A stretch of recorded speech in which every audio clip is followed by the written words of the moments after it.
What's up, Rovers? We're off to Septimont this time, chasing after our Blessed Maiden. Surely we'll be reunited by the end of this patch, right?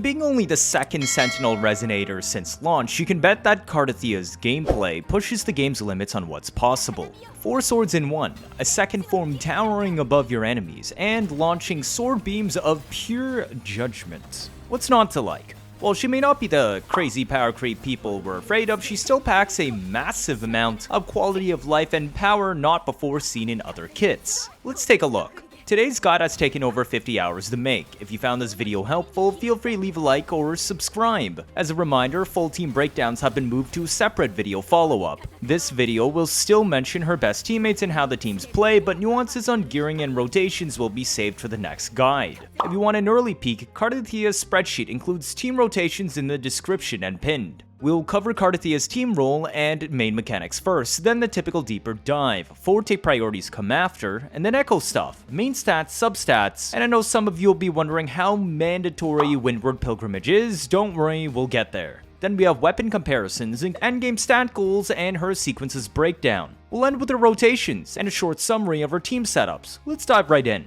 Cartethyia is, lore-wise, now the strongest Resonator we've ever met, and she definitely feels like it while playing her. While she is the main DPS of the next Dawn team, her moveset is not restricted by lacking Aero Erosion teammates. She only loses damage scaling. This is unlike Zanny, who while admittedly doesn't lose access to any special moves, she's still unable to cast as many moves in general, putting a hard cap on her DPS. Thus, whereas Zanny loses both damage and moves, Cartethyia only loses damage. This is important because this means Cartethyia's potential is now only limited by the amount of moves you can force into her DPS rotation. Let me tell you, she has a lot of cancels and tricks. She's much better off than Zanny when lacking signature or 5-star premium teammates. However, this also means that optimizing Cartethyia's damage when lacking her full team requires a lot more effort than Zanny. Before S2, most of Cartethyia's damage comes from her Fleurdelys form, which lasts only 12 seconds, but has no other restrictions when activated. Thus, better gameplay can definitely improve her efficiency in Fleurdelys form. Now, fundamentally, Cartethyia's kit is pretty simple. In her small form, she can spawn 3 swords with simple moves, and plunging recalls all swords for passive buffs granted later on when she transforms into Fleurdelys with her first ult. In her bigger form, all you do is just spam any combination of moves, all of which fill her Forte bar. Once it's full, you can cast her second ult to shoot a sword laser for big damage and end her rotation. That's all there is to it. Nothing on her kit changes based off of teammates except just damage scaling. Therefore, you can increase Cartethyia's damage with quick swaps, animation cancels, extending her DPS moveset, or even all 3, giving you multiple routes to higher damage. So how does Cartethyia work? Before S2, her small form deals less damage than big form, so we only use small form to set up buffs. Before S3, only her small form can apply Aero Erosion for extra scaling on big form, so skipping her small form is not an option, as it both sets up both buffs and dots at the same time. You can swap between big and small form at will once you cast your first Liberation. Big form's extra buffs and ability to swap to small only last 12 seconds, but this timer pauses when you swap to small form. Therefore, if you don't have Ciaccona, you can, and it is advised to swap back to small form to reapply Aero Erosion as needed. The other part about small form is granting 3 sets of buffs with these swords to big form. Remember that sword buffs only apply to Fleurdelys and not Cartethyia. Each set of buffs is tied to a different sword you spawn on the ground. Different swords spawn from small form's skill, basic 4, and heavy attack. Heavy attack can be replaced with intro 2 instead. Now, small form's plunge attack consumes all swords to grant buffs to your big form later onwards. The more swords you consume with a single plunge, the more damage this move deals. You do not need to set up all 3 swords before casting ults. You can cast ult first, swap to small form, spawn all your swords and gather buffs, and swap back to big form. You can tell which sword buffs are active by the number of swords floating on Fleurdelys' side. Note that these sword buffs barely affect your damage on paper and are mainly quality of life buffs, like granting time stop, hyper armor, extra Aero Erosion scaling, which is admittedly a small part of her kit, and mirroring Aero Erosion stacks on all enemies for even more AoE damage. Now, while each of these buffs individually don't seem important, the main reason you want all of them is they make your DPS a lot more consistent. but this also means that you can extend her DPS rotation even past these buffs expiring, with the only drawback being less crowd control tools and non-evenly spread Aero Erosion stacks, which is a huge reason why Cartethyia is so flexible. Using any kind of move in big form builds your Forte bar with conviction. Skill casts build it even faster, but obviously have cooldowns. At full Forte, you can cast your second ult to shoot a massive wall of AoE away from you in the form of a sword beam. Because your avatar swap to change forms is shared with your liberation button, you normally cannot swap back to small Cartethyia when your Fleurdelys Forte is full, but you can bypass this by casting grapple to instantly force her back into small form. Now, Cartethyia can only inflict Aero Erosion with her small form before S3. Intro and skill apply 2 stacks each, and basic 4 applies 1 stack. In her big form, her basic 5, Aerial 2, and second skill Tempest all instantly consume 1 Aero Erosion stack to trigger their dot hit. Only her second liberation Squall is directly buffed multiplicatively by the number of Aero Erosion stacks on the enemy. No other move benefits from Aero Erosion except a general passive from her inherent skill or her signature weapon that grants extra damage against enemies with Aero Erosion. At S3, Fleurdelys form can now apply 2 stacks Aero Erosion for any move that normally removes 1 stack, making her self-sufficient on her big form entirely and not even caring about Ciaccona for proper damage scaling. This is why Cartethyia is less dependent on Ciaccona than Zanny being dependent on Phoebe. Now let's look at Forte Priorities next. No matter your investment, Forte Circuit is always the most important because you'll be spending most of her time spamming moves in Fleurdelys form, which is where all of these moves come from. Liberation is the next priority, being roughly 1/4 of her damage output and scaling even higher with sequences. After that comes her normal attack tree, which contains all of her small forms moves. These don't deal that much damage, but includes her plunge move, which is a mini nuke. At S2 and above, this tree is massively buffed and hits way harder. Fourth is her skill tree, dealing decent damage and casted at most twice per rotation, so it's not that important. Intro, as always, is kinda pointless and mainly just used as a skip ahead in her basic chains. Still lost on how her Forte circuit works? No worries, let's dig deeper. Cartethyia's Forte bar has 2 modes, one for her small form and one for when she transforms into Fleurdelys. Small form just shows 3 swords and their state. Inactive swords are gray. Swords present on the field will glow their respective color on the bar with the Forte dots present. A recalled sword will instead have a swirl icon and no longer has these Forte dots present. Spawning an already recalled sword will not remove the recalled state, a subtle and not so obvious detail for those trying to see at a glance which sword buffs have been acquired versus just being present on the field. The left side sword comes from intros or heavy attacks. Middle swords come from basic 4, and right sword comes from skill casts. You don't really need to know their names. Usually we spawn all 3 swords with the sequence intro, skipping to basic 2, then basic 3 and 4, and then skill cast to put us in air and plunge to recall all 3 swords. The left sword from intro or heavy equalizes all erosion stacks on enemies hit to match the heights shared when attacking with certain of Fleurdelys moves. The middle sword from basic 4 grants plus 50% Aero Erosion Amplify and makes Aero Erosion tick twice as fast, but remember only when Fleurdelys form. None of Fleurdelys' attacks are considered Aero Erosion, so this buff just makes the ticking dot stronger while she is attacking. Certain moves as Fleurdelys will force trigger singular Aero Erosion ticks, yes, but this is still a small part of her damage. The right sword from skill is arguably the most important one, because it grants Fleurdelys partial hyper armor, yes, she has none by default, and stagnation on her basic 4 to make sure no one runs away or hits her while she's lining up her swords. The other half of Forte Circuit just covers everything related to Fleurdelys form. Her new Forte bar uses a resource called Conviction and is incredibly simple to fill. Every move as Fleurdelys fills part of the bar, with her skills producing a lot more but have cooldowns. Filling her entire Forte bar allows you to cast your second liberation, Squall, which is your massive sword laser for big damage. This move can hit across the entire arena, but it also produces an arrow on the ground that stretches over 4 kilometers in the world.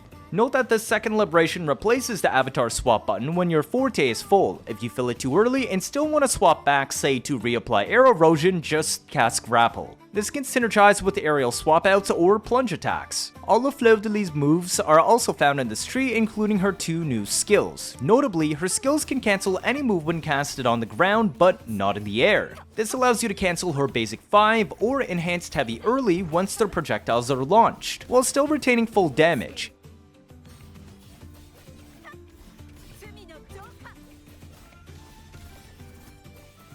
In contrast, her avatar swap functionality during her first liberation can animation cancel any move in her entire kit, regardless of form and regardless of air or ground, while retaining full damage. Also, using avatar swap to change from Fleurdelys to Cartethyia when performing a move that would normally consume an Aero Erosion stack, which includes Fleurdelys basic 5, Aerial 2, and second skill Tempest, will prevent it from doing so. This also applies if you animation cancel an Aero Erosion consuming move with their second liberation, Squall.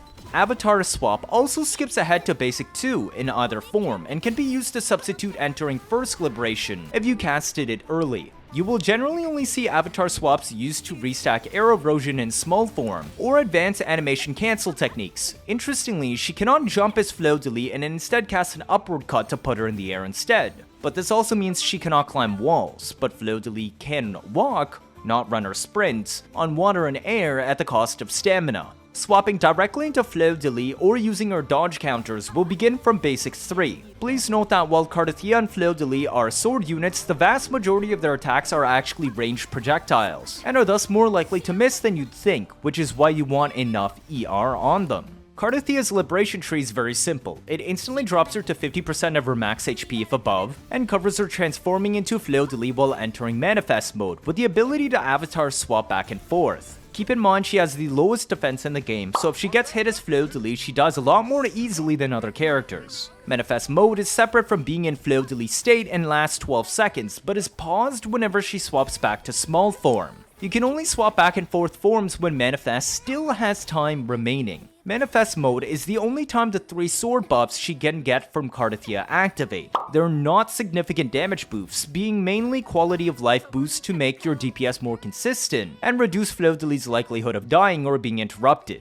They include Stagnation, Partial Hyper Armor, 50% Aero Erosion Amplify, which doesn't affect anything on Fleurdelys' moveset directly, 2 times as fast Aero Erosion ticks, and raising Aero Erosion stacks on targets hit to match the highest stack count of hit targets. So in bossing, all you get is Stagnation, some Hyper Armor, and slightly better dots. These sword buffs are a lot more useful in AoE wave content like Whimpering Wastes. This tree also includes Cartethia's second liberation, Squall, which is only castable when Fleurdelys' Forte is full. Squall's damage is amplified by 20% per Aero Erosion present on the enemy, up to 5 stacks maximum. This always is maxed out if you have Ciaccona on the team, or Cartethyia at S3+, but otherwise you can always swap back to small form to reapply Aero Erosion before casting your big sword laser nuke.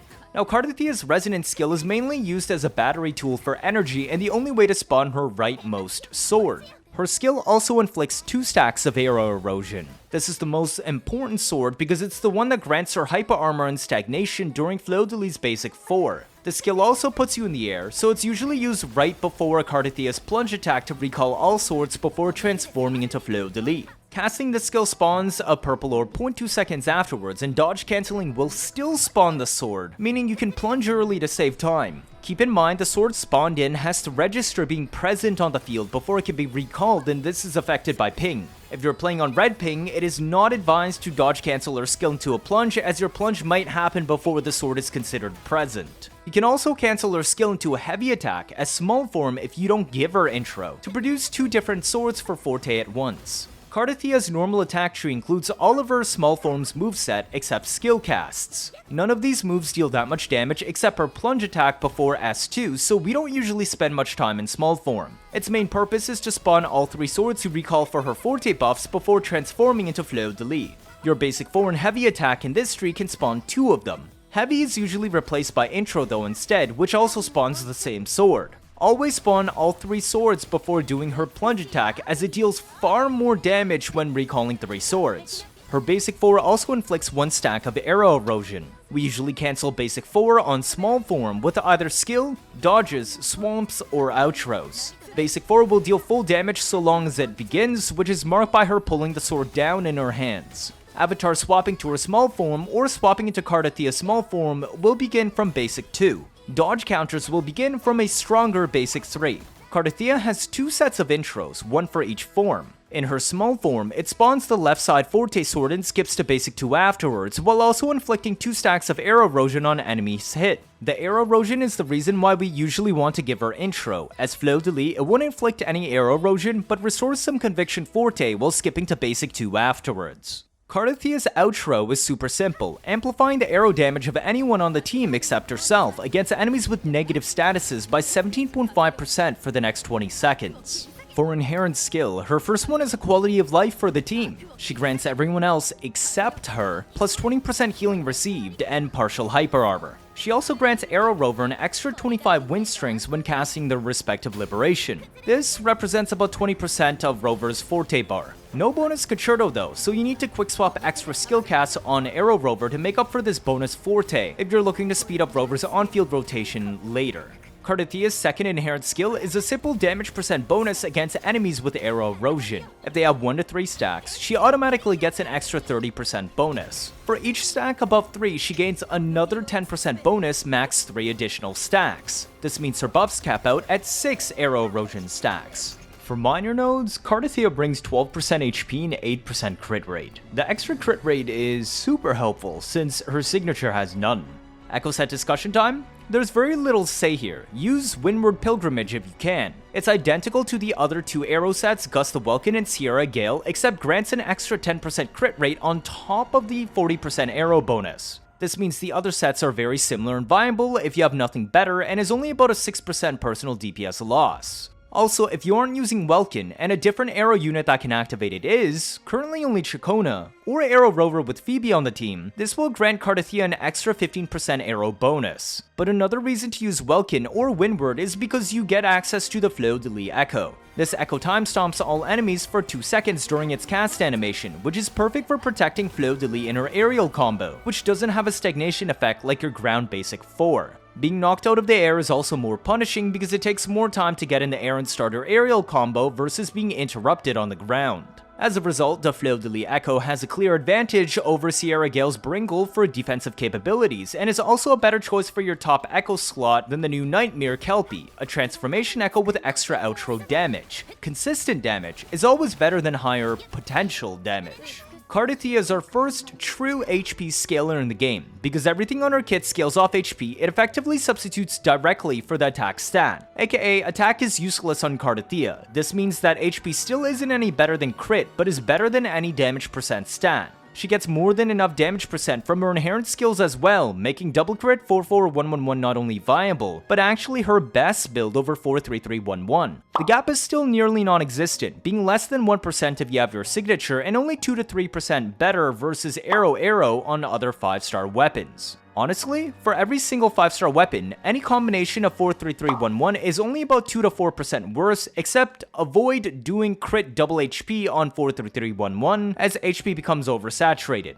44111 is arguably easier to farm overall still, but the most important takeaway is that it matters very little if you pick 44111 or 43311, and even their main stats, as the gap is almost always 4% or less, which is basically a single substat on the entire build. Just build around whatever you have a good set of substats for first. For 3 and 4-star weapons, the gap starts increasing to 4 to 5% loss. For substats in general, crit is still best, but you still want some HP because, well, she takes a lot of damage and it also buffs her damage. Basic percent is pretty solid because Cartethyia is roughly 55 to 60% basic damage scaling. Liberation percent is kind of a bad roll. Regardless of rotation, it only makes up 20 to 25% of her total output. HP flat also sucks and is a lot worse than attack flat is normally. This is because HP flat is usually 10 times higher than attack flat in rolls, but units generally have way higher than 10 times base HP versus base attack. Most units hover around the 900 to 1100 base attack when considering character plus weapon, but all characters have 11,000 plus base HP, and Cartethyia in particular is base 14,800.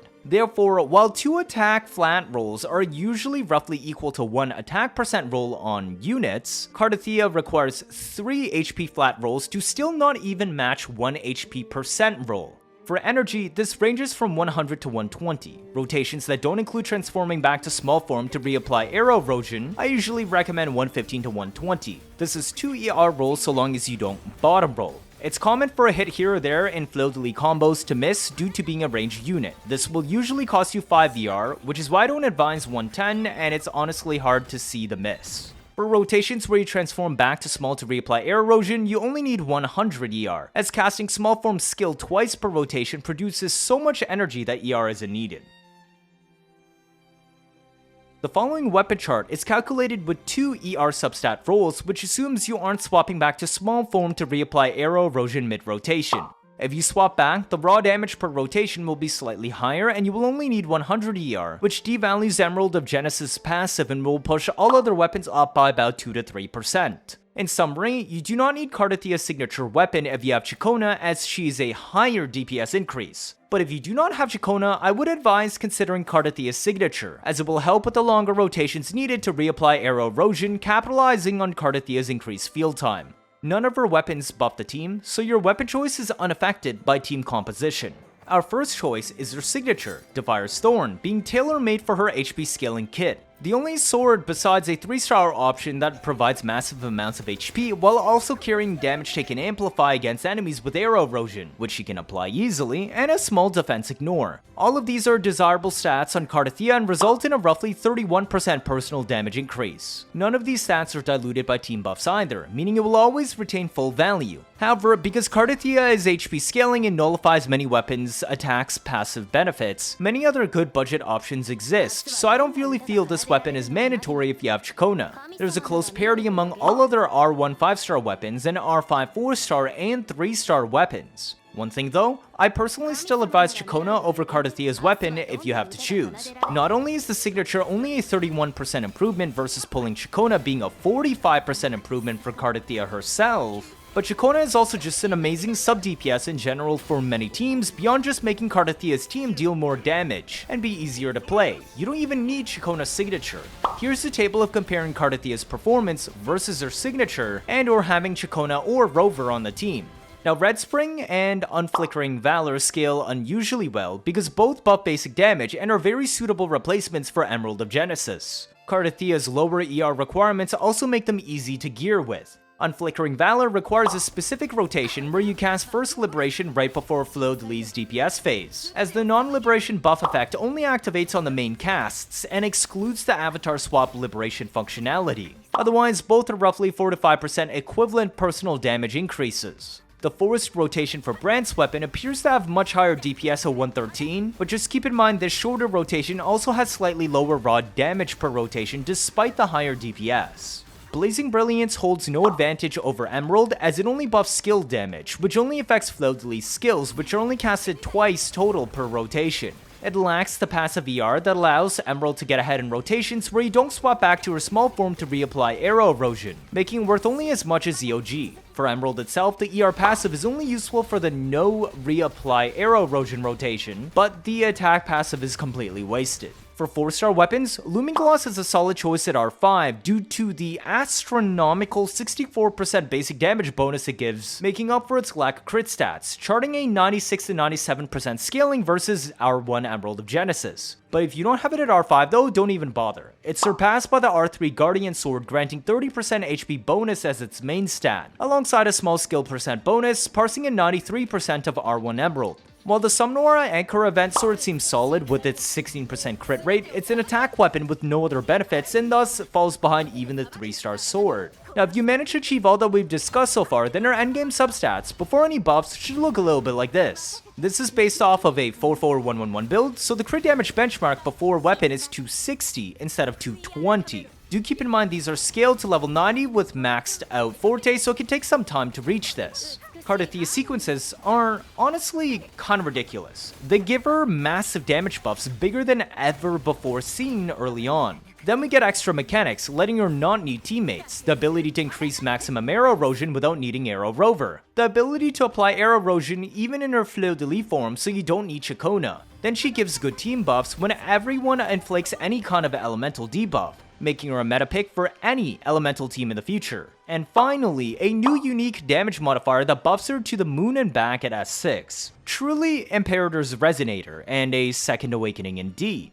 Cartethyia first sequence allows her to do mob-based content even more efficiently, by granting her Zeal whenever she kills an enemy. This makes any of her next attacks automatically raise all enemies' hits Aero Erosion stacks to the maximum cap. AKA she can permanently keep enemies and even freshly spawn ones in Whimpering Waste at 3 or 6 erosion stacks at S1. She also gets a backloaded crit damage buff scaling by 25% up to 4 times for each quarter of Fleurdelys Forte bar filled. meaning her big second Liberation nuke has plus 100% crit damage. No, this does not make 43311 better than 44111. S1 is an 18% increase over S0. S2 though is where everything changes. Casting her first ult instantly applies 3 Aero Erosion stacks to everyone around her and instantly ticks once without reducing stacks. It also increases the maximum amount of Aero Erosion stacks allowed by 3, meaning you no longer have to put Aero Rover on the team and deal with their clunky kit. Enemies can still reach 9 Aero Erosion stacks if you put both together, but remember that Flow's buffs only scale up to 5 or 6 Aero Erosion stacks. Thus, I recommend swapping Aero Rover out for Shorekeeper if you have S2 Cartethyia for your sanity. If you play very well and can stay within 25 seconds, Shorekeeper is literally better. Otherwise, she's roughly equal. You have to play very slow for Aero Rover to still be better.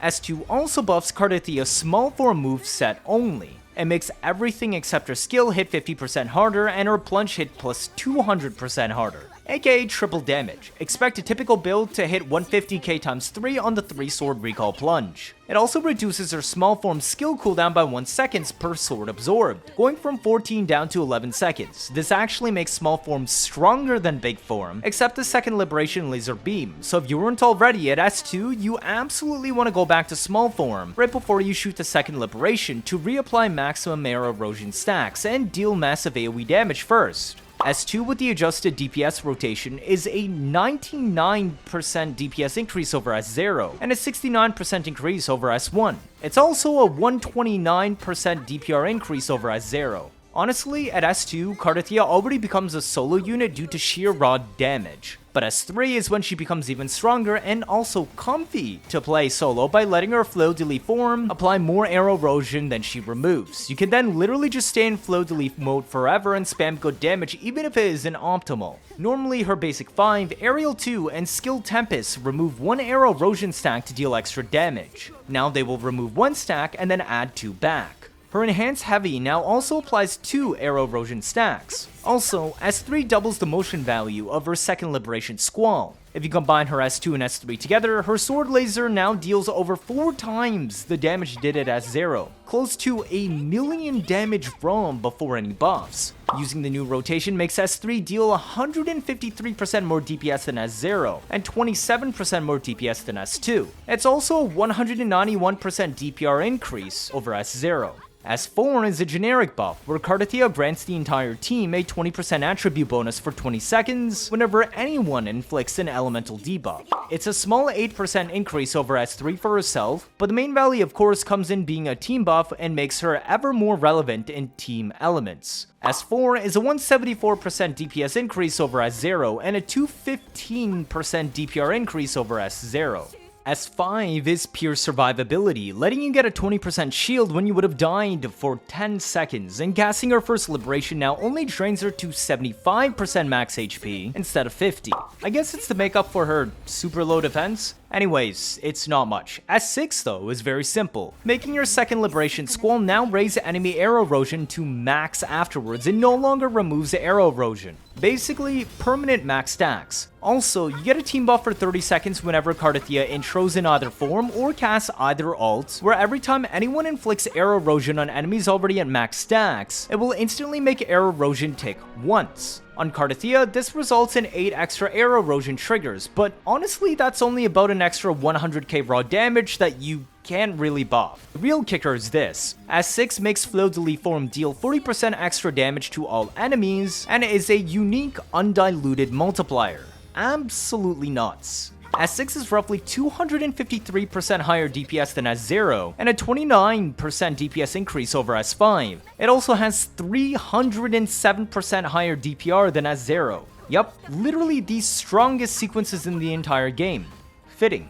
Next up is Cartethyia's rotations. She has 3 main rotations. There's the standard short one, a long one, which takes an extra 1 to 2 seconds. It's called the long rotation because it requires a lot more effort to fit within a 25 seconds team rotation. Both work. More importantly, neither of them swap back to small form to reapply Aero Erosion before doing her big laser. If you want maximum damage, you want to use what I call the S2 plus rotation. It swaps back to small form to reapply Aero Erosion with a massively buffed Cartethyia moveset, dealing 450k plus on the plunge easily with buffs at S2 plus. But if you aren't using Ciaccona on the team, it is still recommended to play the S2 plus rotation even before S2, as your second Liberation Squall will be far weaker otherwise due to having much less Aero Erosion stacks on the enemy.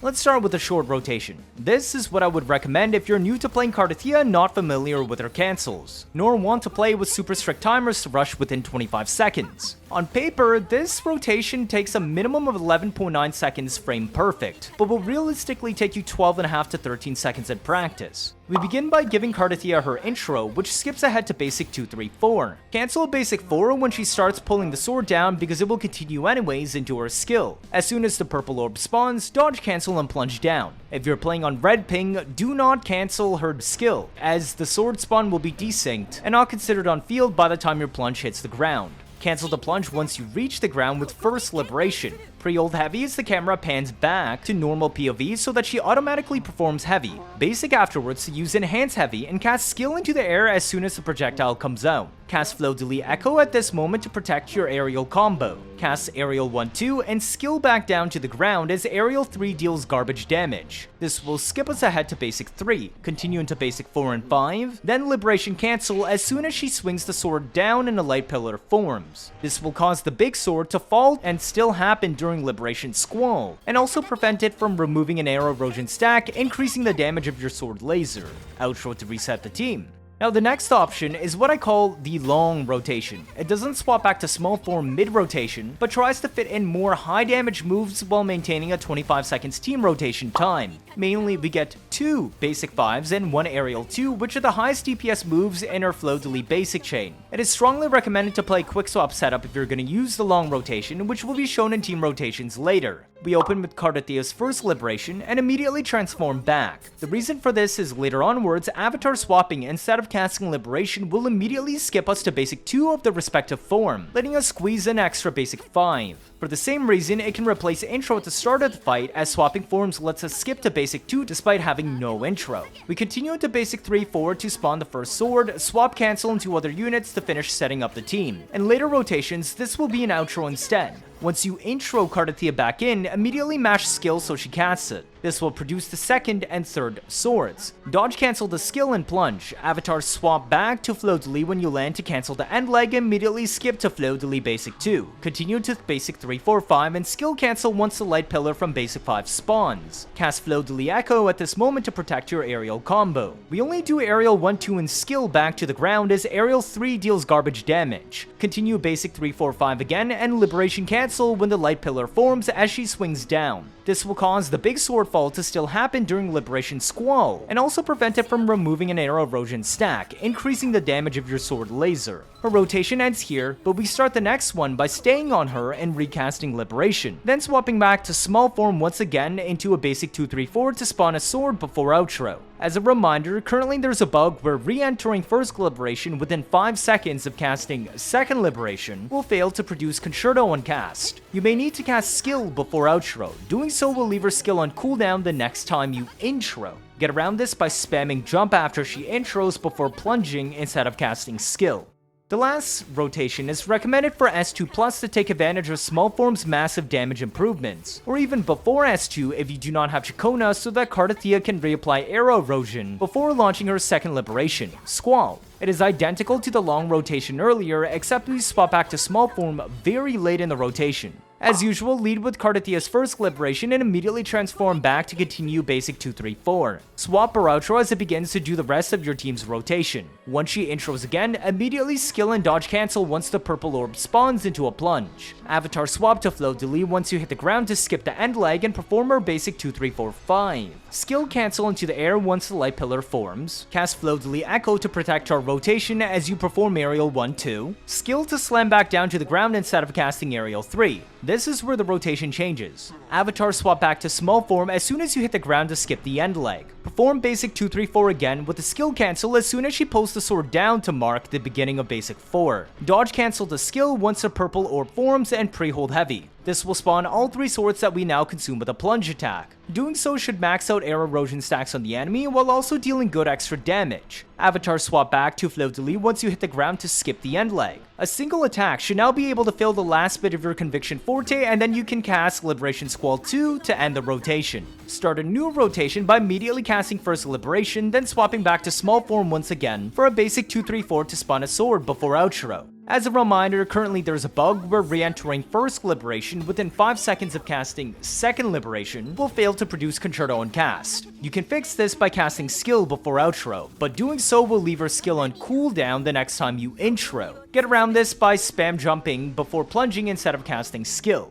The in-depth version of Cartethyia's team building will be in a separate video since it takes an enormous amount of time to get team data and rotations done. If you want an early peek, I already refined many of our team rotations in the spreadsheet. If you're going to run healer instead of Aero Rover, Shorekeeper is no better than Verena. The time difference is roughly 3 seconds faster, making it much easier to fit within 25 seconds by letting you double intro Ciaccona. Combined with Ciaccona plunges being super easy to weave into Cartethyia's aerial attacks, you can get her second intro with her Forte bar already full. For budget teams like Sanhua or Alto who cannot swap off Fleurdelys, the double intro also makes the rotation super fast. Basically, assume you're playing well, there's no advantage to using Shorekeeper and Cartethyia teams versus Verena. It even works for DualDPS, like letting you double intro Changli. Now the main premium team you will see is Triple Aero, or Mono Aero. This is Aero Rover Ciaccona Cartethyia. Same rules apply for this team as Triple Spectro you saw in the Zanny video, even if most people don't play Spectro Rover Phoebe Zanny altogether, but you've seen how strong it is. In Mono Aero, Ciaccona deals a ton of personal damage as a sub DPS while buffing all 3 units with their selves plus 24% Aero bonus, while also granting 100% Aero Erosion Amplify, which notably affects Cartethyia's already strong plunge attack when stacking sword buffs, and her signature's 10% Aero Shred also buffs all 3 units. Aero Rover increases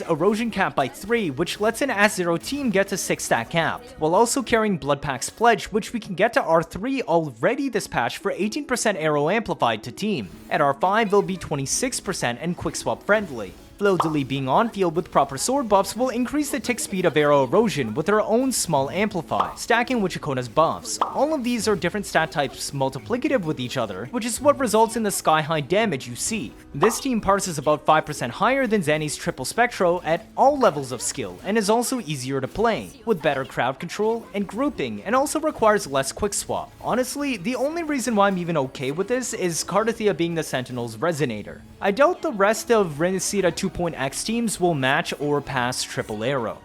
Next up for normal teams, if you hate Aero Rover because of Clunk. In that case, all these team variants will be weaker, but you can replace them with Shorekeeper Verena or Alto Sanhua, assuming you still have Ciaccona. Special note for Shorekeeper, where she's arguably stronger than Aero Rover, but only if your Cartethyia is S2 or higher. These are the second and third strongest variants of Cartethyia teams before going into dual DPS setups. Verena or Shorekeeper is strictly better here than Sanhua or Alto, because they will buff both Ciaccona and Cartethia's damage, and Ciaccona hits extremely hard for a sub DPS. If you cannot spare them, Alto is actually stronger than Sanhua, because Ciaccona can buff all 3 characters, whereas she cannot buff Sanhua. Because Ciaccona also constantly reapplies Aero Erosion every 1.5 seconds, Cartethyia doesn't need to swap back to small form mid-rotation to reapply Aero Erosion before second Liberation Squall, unless you're at S2+ where it's a DPS gain. Ciaccona is also an extremely fast rotator, so this allows both teams to consistently fit within 25 seconds, which is where Sanhua's faster rotation loses its advantages. If you don't have Ciaccona, don't fret, there are still many other options. It is strongly advised to still include Aero Rover on free-to-play Cartethyia teams, because not only can they carry the Bloodpack's Pledge for team buffs, they increase the Aero Erosion cap both somewhat increases T DPS by dot scaling, but more importantly makes Cartethia's second Liberation Squall hit much harder, by allowing her to reach the full 5 stack and doubling its damage. The higher Aero Erosion's cap also lets Cartethia's inherent skill scale higher, reaching 50% damage bonus from her 5 Dawn applications per small form rotation, instead of the standard 30% cap.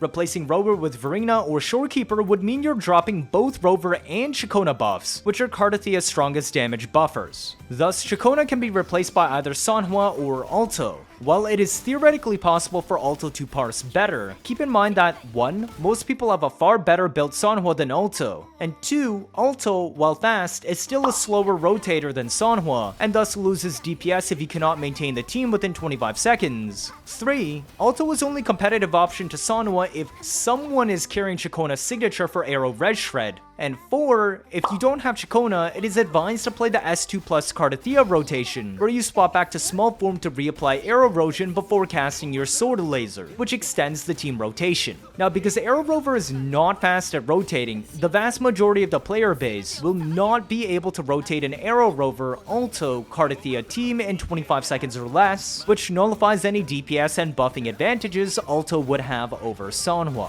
Finally, if you're substituting Phoebe over Sanhua or Alto, while she can apply the Aero Erosion Cartethyia once, remember that Aero Erosion makes up a rather small part of this team's DPS, unlike Spectral Frazzle and Zanny teams, because, well, Zanny's damage is considered Frazzle, and that Phoebe also brings absolutely zero buffs in her kit to help Aero Rover or Cartethyia, and only brings higher raw damage versus Sanhua or Alto. Thus, she's only as good of an option as the free-to-play variants with Sanhua or Alto. For leftover synergies, people might consider other premium teams that buff basic damage, like Rocha or Lupa. I'm gonna let you know right now that these teams will parse worse than if you just ran Alto or Sanhua, because these units not only apply just half their outro to Cartethyia, but are also far slower rotators and do not benefit from any other aero buffs on the team. They are playable, but not recommended. Remember, Cartethia's outro amplifies aero damage dealt by teammates whenever enemies have negative statuses on them. Now, because Cartethyia has no action limit as Fleurdelys, and only a 12 seconds timer which can be paused by swapping avatars, she becomes a solid candidate for dual DPS setups. Units that only require a single button input, like Changli, or work with mixed ground and aerial gameplay, like Jinshi, are excellent candidates. Yao is probably the strongest of these three, but by far the hardest to play due to disliking aerial swap-ins and longer rotations. Jian's is a special case, because every action in his Liberation takes slightly over 1 second to perform, and all of Fleurdelys' actions are roughly 1 second in length or greater, making them very compatible, but difficult to play as quick swap dual DPS. He can also carry the new Windward set to increase his personal DPS. Jian sharing his element with Cartethyia further cements their synergy, since both units can benefit from Ciaccona's aero buffs, and Aero Res Shred from her signature. Of course, all of these dual DPS teams are far more difficult to play than Cartethyia standard, but some may prefer this kind of playstyle. All dual DPS Cartethyia teams with Ciaccona parse above Ciaccona Shorekeeper, but below Ciaccona Aero Rover. Jian Cartethyia should get pretty close, but more testing is required. If you don't have Ciaccona for her fast rotations, it is still possible with Shorekeeper or Verena, but you will lose out on a lot of damage. In this case, Verena should definitely be paired with Jinshi, whereas the others can use both Verena or Shorekeeper, and that's it. Thank you so much for watching through this entire video. I hope this Cartethyia guide has been useful for deciding on whether to pull on her banner. As a reminder, all spreadsheets documenting my testing can be found in the description and pinned comment. Do feel free to make a copy if you want to change values and test stuff. Cheers! If this is your first time watching, feel free to leave a like or better yet subscribe. Let me know your thoughts down in the comments. Stick around if you want to see interesting videos. Don't miss out on any of that, do you? That'll be it for this one. Thank you all for watching, and I'll see you all next time.